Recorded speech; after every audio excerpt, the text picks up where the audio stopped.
The assembly will come to order. The chief clerk will call the roll. Assemblywoman Anderson, Assemblywoman Benitez Thompson, Assemblywoman Bilbray Axelrod, Assemblywoman Black, Assemblywoman Brown May, Assemblywoman Carlton, Assemblywoman Cohen, Assemblywoman Considine, Assemblywoman Dickman, Assemblywoman Duran, Assemblyman Ellison, Assemblyman Flores, Assemblywoman Gonzalez, Assemblywoman Gorlow, Assemblyman Hathan, Assemblywoman Hanson,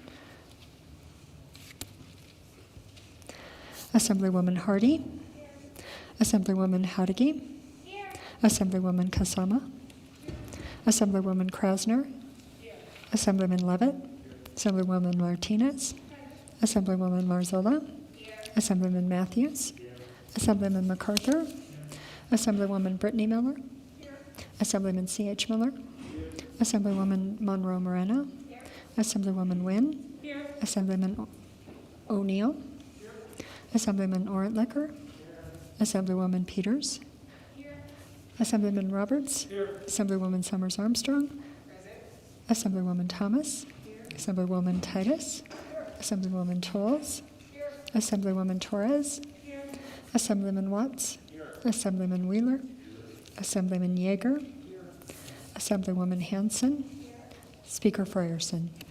Here, Assemblywoman Benitez Thompson. Thank you, Mr. Speaker. May the record reflect that all members are present. The record shall so reflect. There are 42 members present. There's a quorum. The assembly will please rise for the prayer by Pastor Nate Johnson of the Crossing in Las Vegas. Good morning. Today I'd like to direct our thoughts and prayers towards the idea of unity. One of the last prayers that Jesus gives in John 17 is the hope that we stay together as one. Unity was his ultimate concern for us, knowing that we'd all have different ideas, beliefs, and personalities. What does it look like today to stay united in the midst of important decisions and discussions that will happen today? Let's pray. Heavenly Father, I pray that today we look at our similarities more than our differences, that in how we think and look at one another, that we will not sacrifice unity above anything else. Help us in being one by being mindful of our own prejudices, preconceived ideas, or assumptions towards one another. Provide the courage to help one another pause before speaking out in a way that may alienate, hurt, or bring separation within our time today. Let this group be a beacon of light working together with unity in our world today. We pray these things in his name. Amen. Please remain standing for the Pledge of Allegiance. I pledge allegiance to the flag of the United States of America and to the republic for which it stands, one nation, under God, indivisible, with liberty and justice for all. Order business 2, reading and approval of the journal. Carson City, Friday, Mr. March Speaker. 12th. Assemblywoman Benitez Thompson. Thank you, Mr. Speaker. I move to dispense with further reading of the journal and authorize the Speaker and Chief Clerk to make necessary corrections or additions. You heard the motion. All those in favor, please signify by saying aye. Opposed, nay. Motion carries. Order business 4, reports of standing committees. Mr. Speaker, your Committee on Commerce and Labor, to which were referred Assembly Bills 101-173, has had the similar consideration and begs leave to report the same back with the recommendation due passed. Sandra Howdigi, Chair. We'll go to order of business 8, motions, resolutions, and notices. Assemblywoman Benitez Thompson. Thank you, Mr. Speaker. I move that the Assembly suspend subsection 1E1 of Joint Standing Rule 14.2. You've heard the motion. All those in favor, please signify by saying aye. Opposed, nay. Motion carries. Still under order of business 8.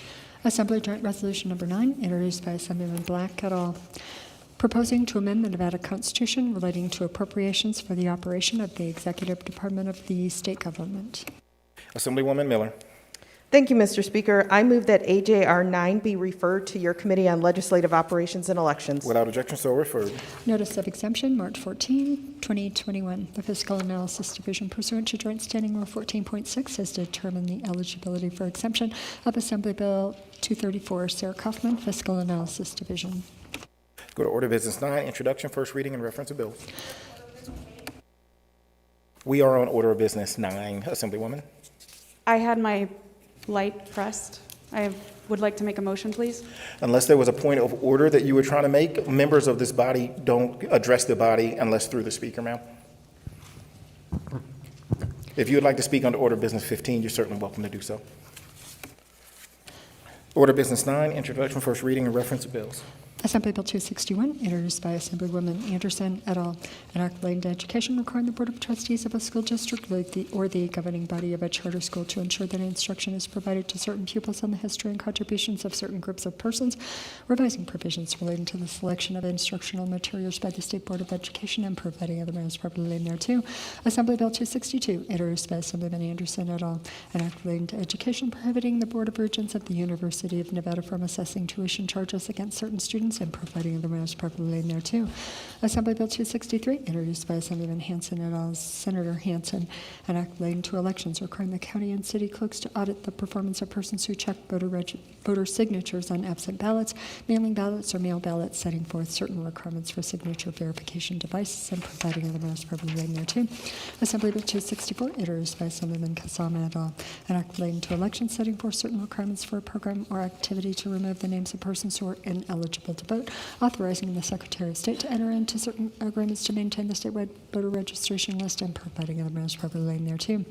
Assembly Bill 265, introduced by Assemblywomen Anderson and Brown May, an act relating to education establishing certain requirements for an alternative route to licensure for administrators, requiring the Commission on Professional Standards in Education to appoint a panel to determine whether a person is qualified to obtain a provisional license as an administrator, authorizing the panel to recommend to the Superintendent of Public Instruction whether to issue a provisional license to a person, requiring the Commission to adopt certain regulations requiring the State Board of Education to conduct certain evaluations, and providing the matters properly laid thereto.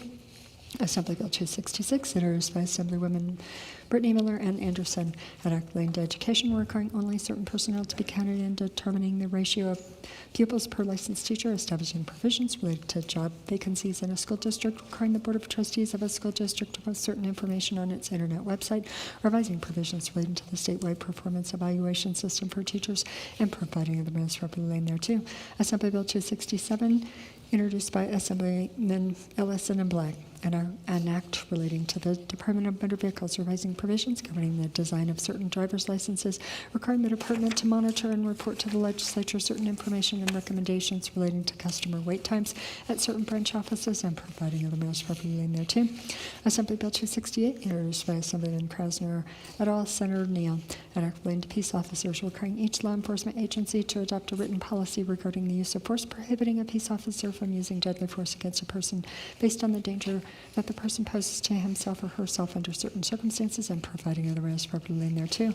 Assembly Bill 269, introduced by Assemblyman O'Neill et al., Senators Hardy et al., an act relating to dentistry, providing for the issuance of special endorsements for a dentist, dental hygienist, or dental therapist to administer immunizations, imposing certain requirements concerning the administration of immunizations by the holder of such an endorsement, authorizing the imposition of disciplinary action against a dentist, dental hygienist, or dental therapist for certain violations, revising the required qualifications of the state dental health officer, authorizing the state public health dental hygienist to pursue another business or vacation under certain circumstances, and providing other matters properly laid thereto. Assembly Bill 270, introduced by Assemblyman O'Neill et al., Senators Dondero, Loop et al., an act relating to state property, revising provisions relating to the accounting of certain fees for the use of buildings and grounds of the former Stewart Indian School, revising provisions related to the Silver State Industries Endowment Fund and the Endowment Fund for the historic preservation of the Nevada State Prison, authorizing the sale or consumption of beer and wine at certain events held within the historic structures, buildings, and other property of the Nevada State Prison, making various other changes relating to the Nevada State Prison, and providing other matters properly laid thereto. Assembly Bill 271, introduced by Assemblyman Frierson, an act relating to law enforcement, requiring certain law enforcement agencies to maintain specific supervisor ratios, establishing provisions relating to staffing assignments of non-supervisory peace officers and first-line supervisors, requiring first-line supervisors to perform certain duties relating to the use of force by non-supervisory peace officers, and providing other matters properly laid thereto. Assembly Bill 272, introduced by Assemblyman Wheeler et al., Senator Pickard, an act relating to taxation exempting employers from paying the excise tax for wages paid to certain employees, and providing other matters properly laid thereto. Assembly Bill 273, introduced by Assemblyman Gorlow et al., an act relating to mental health, creating a statewide mental health consortium, prescribing the membership powers and duties of the statewide mental health consortium, authorizing each mental health consortium to request the drafting of not more than one legislative measure for each regular session of the legislature, and providing other matters properly laid thereto. Assembly Bill 274, introduced by Assemblywoman Gorlow, an act relating to insurance requiring certain health plans to include coverage for standard fertility Preservation Services, and providing other matters properly named thereto. Assembly Bill 275, introduced by Assemblyman Gorlo et al., an act relating to pesticides, providing that neonicotinoid pesticides are restricted use pesticides, authorizing the Director of the State Department of Agriculture to classify certain chemicals as belonging to the neonicotinoid class of chemicals, adding neonicotinoid pesticides to provisions governing restricted use pesticides, prohibiting the use of neonicotinoid pesticides on state lands, providing penalty, and providing other matters properly named thereto. Assembly Bill 276, introduced by Assemblyman Matthews et al., an act relating to public records, revising provisions relating to the relief provided for a requester of a public record who prevails in certain legal proceedings related to a request for a public record, and providing other matters properly named thereto. Assembly Bill 277, introduced by Assemblyman Duran et al., an act relating to insurance, requiring the amount paid by an insurance company for the coverage of certain medical expenses resulting from the crash of a passenger car to be based on the usual and customary charges for the locality where the medical expenses were incurred, providing that an insured person may request that certain payments made to the insured person be deposited to the trust account maintained by the attorney of the insured person, providing revising provisions related to the exchange of medical and insurance information by certain persons involved in a claim for personal injury asserted under a policy of insurance covering certain motor vehicles, and providing other matters properly named thereto. Assembly Bill 278, introduced by Assemblywoman Duran, an act relating to healthcare, requiring a physician to complete a data request when renewing his or her license or registration, requiring licensing boards that license physicians to make the data request available to applicants for the renewal of a license or registration, and transmit the information obtained from the data request to the Department of Health and Human Services, and providing other matters properly named thereto. Assembly Bill 279, introduced by Assemblyman Levitt, an act relating to taxation, providing for the imposition, administration, collection, and enforcement of a tax on the rental of certain heavy equipment, excluding certain heavy equipment from the tax on personal property, providing penalties, and providing other matters properly named thereto. Assembly Bill 280, introduced by Assemblywomen Peters and Torres, an act relating to public restrooms, requiring places of public accommodation, public buildings and facilities owned by a public body, certain areas leased by or on behalf of a public body, and certain leased areas within a state park that provide a single-stall restroom to the public, to make the single-stall restroom as inclusive and accessible as possible, revising provisions relating to the signage for such single-stall restrooms, requiring certain governmental entities to include in their building codes, or, if applicable, adopt by ordinance a requirement that certain buildings and facilities used by the public that contain a single-stall restroom, which is available to the public, be as inclusive and accessible as possible, and prohibiting certain signage on such restrooms, providing penalty, and providing other matters properly named thereto. Assembly Bill 281, introduced by Assemblyman C.H. Miller, an act relating to motor vehicles, requiring that certain records maintained by short-term lessors be made available to the Department of Taxation, the Department of Motor Vehicles, and certain local government employees upon request, authorizing certain records maintained by short-term lessors, brokers, or dealers of vehicles to be maintained electronically, and providing other matters properly named thereto. Assembly Bill 282, introduced by Assemblyman Frierson, an act relating to courts, authorizing the Nevada Supreme Court to provide by court rule for training on implicit bias for judges, authorizing the Supreme Court to develop training on implicit bias, requiring certain court employees to complete a certain amount of any such training developed by the Supreme Court, and providing other matters properly named thereto. Assembly Bill 283, introduced by Assemblywoman Gorlo, an act relating to trade practices, requiring certain retail establishments to allow access to employee restrooms by persons with certain medical conditions under certain circumstances, providing penalties, and providing other matters properly named thereto. Assembly Bill 284, introduced by Assemblywoman Martinez, an act relating to statutory liens, providing a procedure to contest the validity of a lien on a motor vehicle, requiring that certain additional information be provided in a notice of lien on a motor vehicle, providing for the expiration of the lien on a motor vehicle, and providing other matters properly named thereto. Assembly Bill 285, introduced by Assemblyman Levitt, Senator Hardy, an act relating to gaming, reviving an exception to authorize certain organizations to operate a charitable lottery without registering with the chair of the Nevada Gaming Control Board, and providing other matters properly named thereto. Assemblywoman Benita Thompson.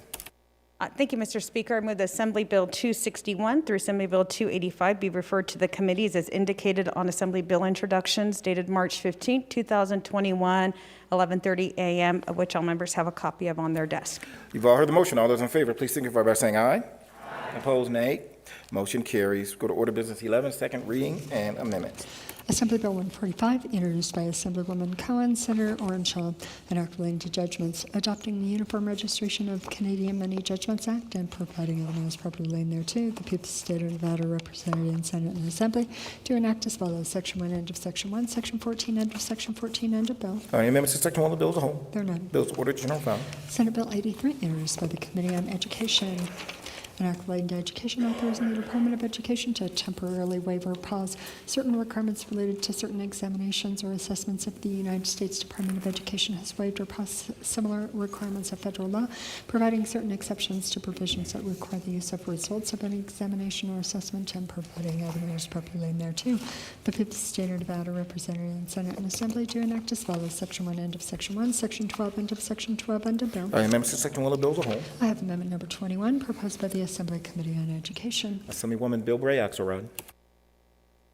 Thank you, Mr. Speaker. I move for the adoption of amendment number 21 to SB 83. Assemblywoman Bilbray Axelrod has moved that the Assembly adopt Amendment 21 to Senate Bill 83. Remarks. Amendment 21 to Senate Bill 83 does the following. Authorize Nevada's Department of Education to temporarily waive or pause the requirements to make public school ratings that are compliant with federal law if the United States Department of Education grants a waiver or otherwise pauses these requirements. Any further remarks? All those in favor of the Assembly adopting Amendment 21 to Senate Bill 83 signify by saying aye. Opposed, nay. Motion carries. Amendment is adopted. Any further amendments to the bill? There are none. The bill is ordered reprinted and engrossed in the general file. We go to Order Business 12, General File on third reading. Assembly Bill 72, introduced by the Committee on Natural Resources, an act relating to geographic names, revising provisions relating to the Nevada State Board of Geographic Names and providing other measures properly laid thereto. The people of the state of Nevada, represented in Senate and Assembly, to enact as follows. Section 1, end of Section 1, Section 2, end of Section 2, end of bill. Any amendments to Section 1 of the bill as a whole? There are none. Remarks? Thank you, Mr. Speaker. Assemblywoman Martinez. Thank you, Mr. Speaker. Assembly Bill 72, as a representative of the Nevada Indian Commission, as a voting member of the Nevada State Board on Geographic Names. The bill also removes the state resident cartographer of the board's executive secretary and requires the voting members of the board to select the person to serve in this position. Lastly, the bill clarifies that the chair and vice chair are designated from among the voting members of the board and that the vice chair presides in the absence of the chair. Any further remarks? There being none, Chief Clerk will open the roll.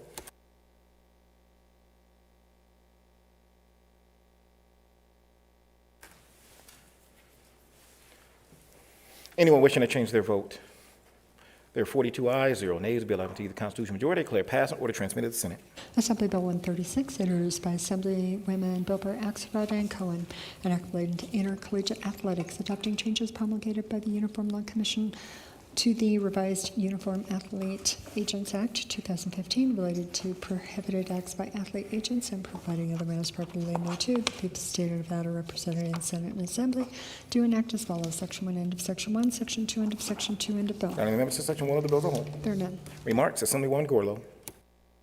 Thank you, Mr. Speaker.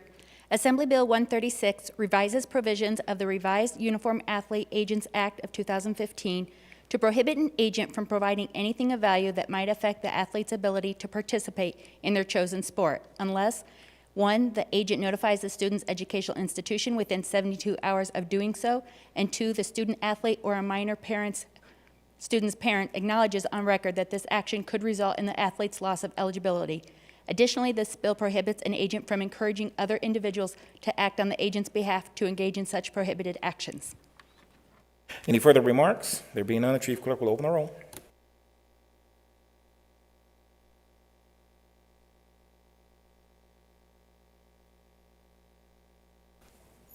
Anyone wishing to change their vote? There are 42 ayes, 0 nays. The bill having received the Constitutional majority declare passed and order transmitted to the Senate. We go to Order of Business 15, remarks from the floor. Assemblywoman Titus.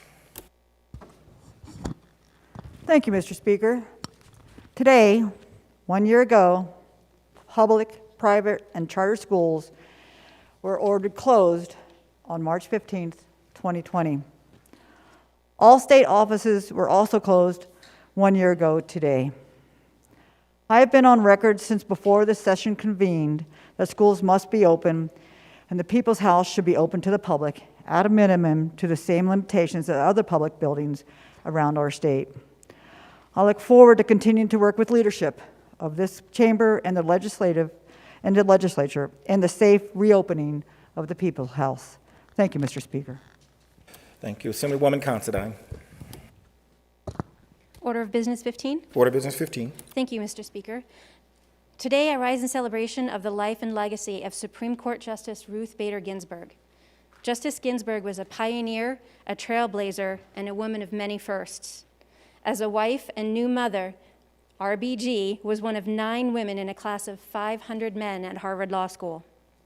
She would go on to become one of only 20 female law professors in the country and the second ever woman to become Supreme Court Justice.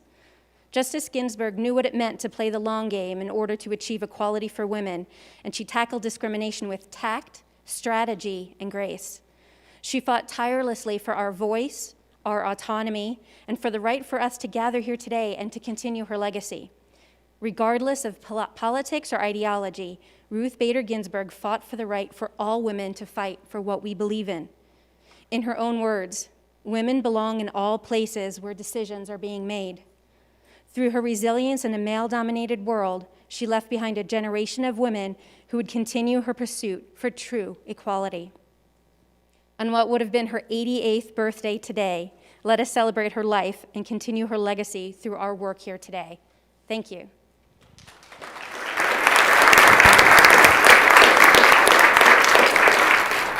Assemblywoman Black. Mr. Speaker, Order of Business 8. Assemblywoman Black, and for the body's edification, number one, there's a speak button which was pressed this time. I did not see a light up under originally Order of Business 8. Otherwise, I would have called on you. But for everybody's edification, the only way that I can see that you want to speak is if you hit the speak button so that I can see it. That being said, Assemblywoman Black has requested that we go back under Order of Business 8, so we'll go under Order of Business 8. Thank you. Mr. Speaker, I move we move ACR 2 from the Chief Clerk's desk and place it back on the agenda for the next business day. Mr. Speaker, 1 minute recess. 1 minute recess.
The Assembly will come back to order.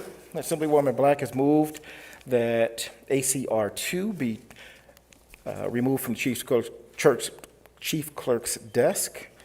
I will entertain that motion. Do you have any remarks? Yes, I do, Mr. Speaker. I just wanted to... Actually, I'm sorry. On this kind of motion, there are no remarks on it. But you will be allowed to make remarks still under Order of Business 15. But there's been a motion placed on the floor, so. Thank you. Assemblywoman Black has moved that ACR 2 be removed from the Chief Clerk's desk. All those in favor, please signify by saying aye. Aye. Opposed, nay? Nay. Motion fails. Mr. Speaker, per Mason's Manual of Legislative Procedure, I appeal the ruling of the Speaker. Mr. Speaker, I move to place the appeal on the Chief Clerk's desk. Mr. Speaker, I move for a roll call vote per Article 4, Section 14 of the Nevada So Constitution. first of all, this is not a free-for-all on the floor. There is one motion pending. That motion was for an appeal, which has not been sustained, therefore it fails. The second motion, Assemblywoman Benitez-Thompson. I made a motion to place the appeal on the desk and also for a 1-minute recess. You want to do the 1-minute recess first? Minute recess. 1-minute recess.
Assembly come back to order. Assemblywoman Benitez Thompson.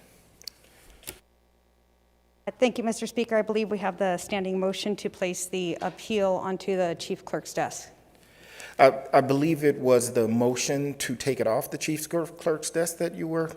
We Or can is do it the that as appeal? well. I would move to withdraw the motion. So you've withdrawn. We don't. I don't have to take a motion if you're just withdrawing your motion. That's fine. Thank you, Mr. Speaker. Then I'll do that. Okay. So there is no motion pending before the body at this time. All right. Then we'll go back to order business 15. Assemblywoman Thomas. Oh, I'm sorry. Before we go, again, I don't see a light up. Assemblywoman Black? Thank you, Mr. Speaker. Order of Business 15. We are under order business 15. I'm I sorry. just wanted to make sure you acknowledged me first. Thank you. Mr. Speaker, Friday marked the one-year anniversary of the governor's declaration of emergency. Both the Nevada Constitution and the U.S. Constitution created 3 co-equal branches of government. However, for 1 year now, our state has been ruled unilaterally by the executive branch under the guise of an emergency declaration without the advice, let alone the consent of the legislative branch.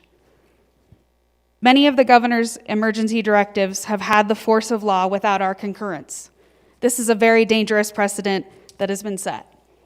Over the past year, the legislature has met twice in special session and 21 times in the last 43 days. Yet this body has refused to even discuss the constitutionality of the governor's directives, the effectiveness of the governor's directives, the necessity for continuing the governor's directives, or even the science behind the governor's directives. If we're unwilling to have these discussions, why are we here? If the majority of this body votes to continue allowing the governor to operate under the current state of emergency, fine, but we should hear the testimony from the public. We should listen to the experts with differing opinions. We should have debate among legislators who represent vastly different constituencies. And we should have a recorded vote. That's why we're elected. That's why we're sent here. I know these are trying times, and I know they're difficult times. But avoiding these does a disservice to the voters who trusted us to represent them here, and undermines the vital separation of powers established by our system of government. I urge my colleagues to faithfully perform the duties of office of which they were elected by either ratifying, altering, or terminating the governor's emergency directives with a proper and public debate and recorded vote. Thank you. Assemblywoman Thomas.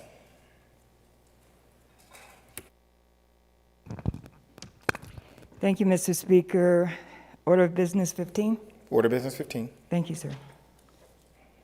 In light of March being Women's History Month and President Biden's recent appointment of 2 leading female generals to run 2 of the military's most vital combat commands, I would like to take some time to publicly express appreciation and to honor the service women of Nevada. Women have served in America's wars and conflicts throughout our history. Mary A. Halloran, who started her military career with the Women's Army Auxiliary Corps after World War II and later became a colonel in the United States Army, recalled, a prime objection to integrating women into regular service was that if women were in regular military, men would have to take orders from a woman. Heaven forbid.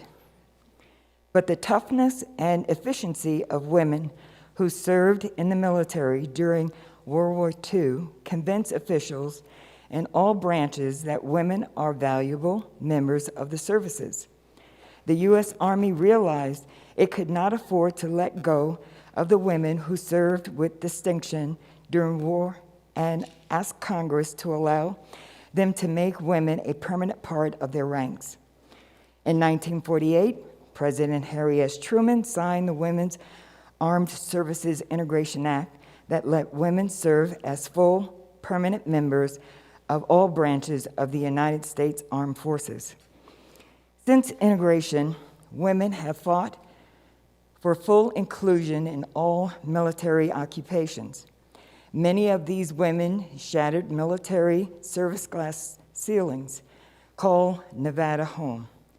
I would like to highlight a handful of these trailblazing women and their accomplishments. Chief Warrant Officer 2, Cecily Williams, is the first African-American female Black Hawk pilot for the Nevada Army National Guard. She is also a proud Nevadan with a family history of honorable military service. In her own words, "It is pretty exciting. It's pretty unprecedented. And at the same time, all I want to do is be an amazing pilot." Last year, Nevada native Second Lieutenant Katarina Schumacher became the first woman in state history to successfully complete the required training to operate a tank and lead a platoon of 16 soldiers and 4 tanks. She has described the experience. You get past the fact that there's a female really quick when you're relying so heavily on each other. I slowly saw my soldiers following me more and more and realizing that even though I am a female, it doesn't matter. I am their sister. Major General Janine M. Levitt became the United States Air Force's first female fighter pilot in 1993, and in 2016 became the first woman to command the 57th Combat Fighter Wing at Nellis Air Force Base in beautiful North Las Vegas. She is now the highest-ranking female officer to command at Nellis. Our very own Nevada State Senator Pat Spearman served 29 years in the Military Police Corps of the United States Army, rising to the rank of Lieutenant Colonel. She has received a number of acknowledgments for her achievements. I'm sorry, Assemblywoman, I hope that we're almost, because we do have a floor sir. rule of 3 minutes. We are, sir. I apologize. But this is definitely... 3 minutes. Thank you, sir. The United States Department of Veteran Affairs reports that there are over 22,000 women veterans who call Nevada home. Let us always express thanks, not just this week or this month, but always remember to honor and respect these service women for the service, sacrifice, and contributions they have made in defending our lives and liberties. Please join with me in saluting these women for getting it done. Thank you.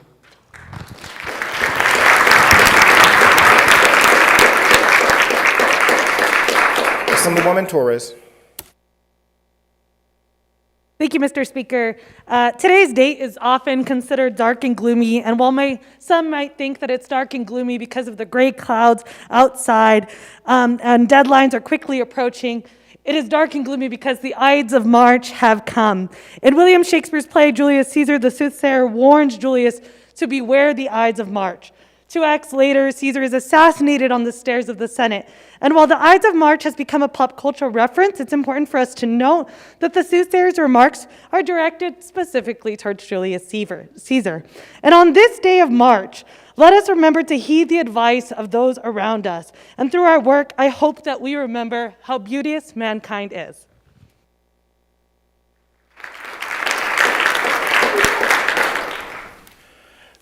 Seeing no more before under order of business 15, I will remind the body that we plan and communicate so that we can run an efficient floor, because we will not be able to sustain interruptions when we get closer to deadlines. And so if you all could be mindful of the floor rules and help abide by them. That also includes communicating. There's a assembly agenda that is printed before we come on the floor, and while we have to remain nimble, communication goes a long way. And so to the extent that we can communicate to be prepared for making sure that everybody on the floor is heard and treated the same, I think communication would help in that endeavor. Assemblywoman Benitez-Thompson.